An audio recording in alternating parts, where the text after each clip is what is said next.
Did Muhammad really exist?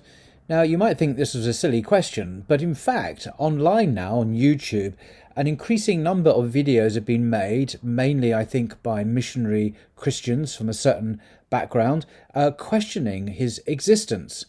So I thought I'd just do a brief video just surveying the historical evidence from a reputable historian just to see what the truth of the matter is. And I'll just turn again to the wonderful Jonathan A.C. Brown book, Muhammad, A Very Short Introduction. He's a recognised expert on this subject, chosen by Oxford University Press to share with its readers the truth about Muhammad from an historian's point of view. So I'll just share with you this very question. Did Muhammad really exist? Revisionist history. That's how this section of the book is entitled. Just read to you what Jonathan Brown has to say. Now, he gives a long survey at the beginning about the problems that some people see with establishing the existence of Muhammad as an historical person, and then he concludes with what mainstream historians are saying about this subject. Modern historians have generally concluded that by reading the Seerah in light of the various influences and agendas pursued within the text, we can sift out forged reports. Looking at the material that remains, we can retrieve an authentic kernel that represents the historical reality of Muhammad's career. According to this mainstream scholarly opinion, skepticism about the details of the Seerah should not lead us to doubt its overall narrative. Some Western historians, however, have called for more extreme skepticism towards Muslim sources. Known as revisionist historians, these scholars point out that we have no detailed history for Islam or biography of Muhammad for some 150 years after his death. Moreover, what we do have is all written by Muslims.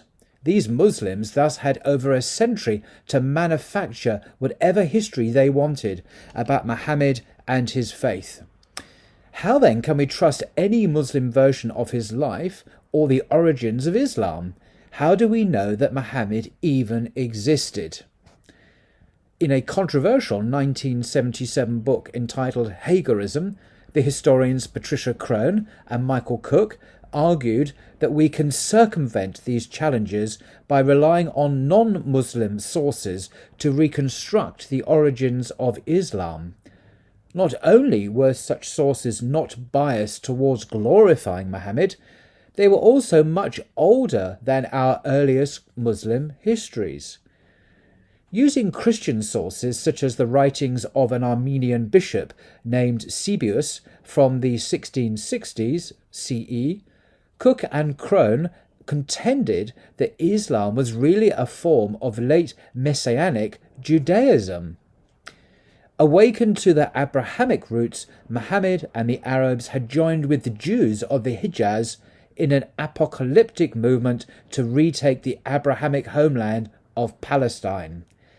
Cook and Crone conclude from Christian sources that Muhammad was, in fact, still alive during the Muslim conquest of Syria. The scholar John Wansbrough also argued that we can never locate the factual kernel of the historical Muhammad. All we can discover is the sacred history constructed by the Muslim community as it gelled in the late 700s and early 800s. In his books Quranic Studies and The Sectarian Milieu, Wansbrough argues that it was at this time that the Muslims constructed the Quran and the Seerah to create a religious vision anchored in 7th century Arabia. The life of Muhammad and the Quran were merely cobbled together from elements drawn from the ancient Near Eastern religious heritage. Based on archaeological evidence, the Israeli historian Yehuda Nevo argued that Islam was originally a form of vague monotheism, which only solidified into its Mohammedan form after 692 AD. He points to a papyrus tax receipt from Egypt dated 22 Hijri, which begins with the formula, "in the name of God." but makes no mention of Muhammad. Nevo states that we do not see the phrase mentioning Muhammad until a coin minted in Damascus in 72 Hijri, with the phrase, Muhammad is the messenger of God. And then Jonathan Brown puts in brackets, in fact, there is an earlier coin mentioning his name issued in 66 Hijri. After 692, however, Muhammad's name appears regularly in Umayyad coins and monumental inscriptions. The person of Muhammad before that time, Nevo concludes, must not have been a significant part of Islam. So Nevo concludes that Muhammad was not a significant part of Islam at all. Most modern scholars, however, object to the revisionist recasting of Muhammad and the origins of Islam. In other words, they reject these revisionist theories. First of all, how were Muslims able to orchestrate a conspiracy as massive as rewriting the entire first century of their history? We must remember that during this time, the Muslim community was racked by civil wars and sectarian strife. Warring Umayyad, Kharijite, Shiite and Abbasid Muslims could not agree on anything, let alone join forces to rewrite their collective history. As for the absence of archaeological evidence naming Muhammad before 691, it is not conclusive. Just because no earlier coins or evidence have survived does not mean they did not exist. Perhaps the Arabs continued their tradition of oral commemoration and did not record such things in written form. Finally, the Quran itself is the most conclusive evidence that the Muslim narrative of Muhammad's mission is reliable in its overall structure. Unlike the Seerah, the Quran bears no traces of civil war or sectarian propaganda. It never mentions Ali, Abu Bakr, or the Umayyads. Furthermore, there are no conflicting versions of the Quran. If the Quran was not affected by these forces, it must have taken permanent form before them. This means that the Quran consists of material dating back to the time of the Prophet, or soon after his death. One person the Quran does mention by name is Muhammad, urging his followers over and over again to obey God and his messenger. Muhammad thus seems to have been very important to Islam indeed. We must also be cautious of uncritically accepting Christian descriptions of Muhammad's teachings. Christian writers may not have been biased towards Muhammad, but they were certainly not objective observers.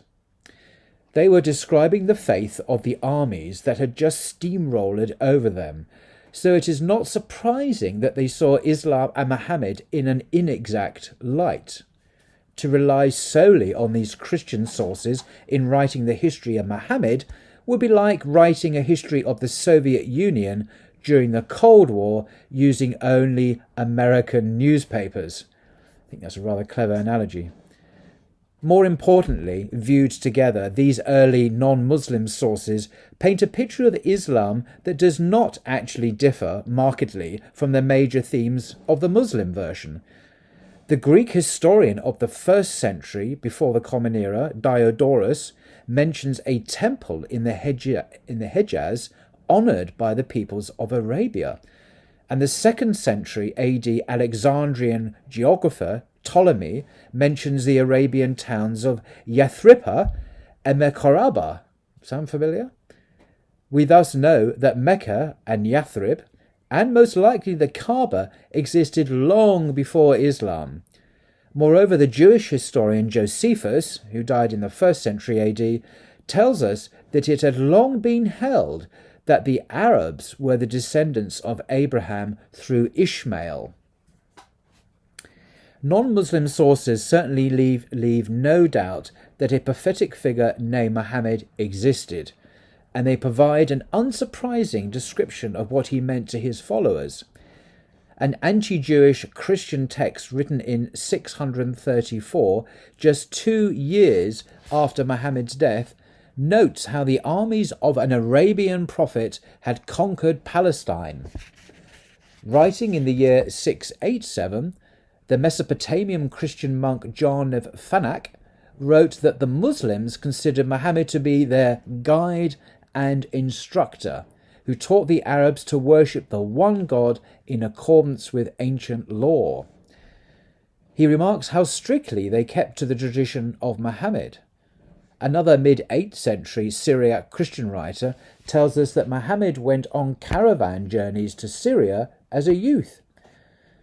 An anonymous chronicle written in the mid-700s in the Zukin monastery in northern Mesopotamia calls Muhammad the first king of Arabs, who considered him a prophet because he turned them from polytheism to worship of the one God. Muhammad gave them laws and they called him the messenger of God. End quote.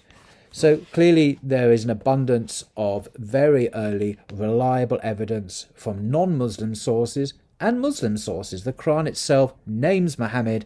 The Quran is now securely dated in the form even that we have it today, back to even the lifetime of the Prophet or very shortly after his death, according to the majority view of Western scholars and obviously Muslim scholars too. So if you were to come across any YouTube videos or any other missionary propaganda casting doubt on Muhammad's existence, I do recommend you get a good, reliable, scholarly analysis of the facts from a world-class academic publisher to get the reliable, factual information and not rely on missionary propaganda. Till next time.